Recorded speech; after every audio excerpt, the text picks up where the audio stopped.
ఈరోజు నుంచి పిఠాపురం ఎమ్మెల్యే గారు శ్రీ గౌరవనీయులైన పవన్ కళ్యాణ్ అన్న గారికి తెలంగాణ రాష్ట్రం నుంచి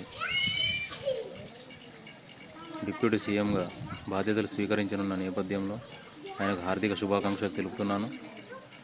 ఈ టైంలో ఏదైనా సామి సినిమా పడాలి, ఓజీ కానీ ఏదైనా పడాలా, రికార్డు బద్దలైపోతుంది. పవన్ అన్న ఫ్యాన్గా చెప్తున్నా, ఈ టైంలో పడాలి సినిమా. నమ్మ క్రేజీ వేరుంటుంది. ఖచ్చితంగా పవర్ స్టార్ పవన్ కళ్యాణ్ గారికి మంచి రోజులు వచ్చినాయి. ఆయన కష్టానికి ఫలితం దక్కింది. ఖచ్చితంగా ఒక ఆట ఆడుకుంటారు రోజా, శ్రీరెడ్డి, ఈ ఇద్దరి పని అయిపోతుంది. చూద్దాం ఏం జరుగుతుందని.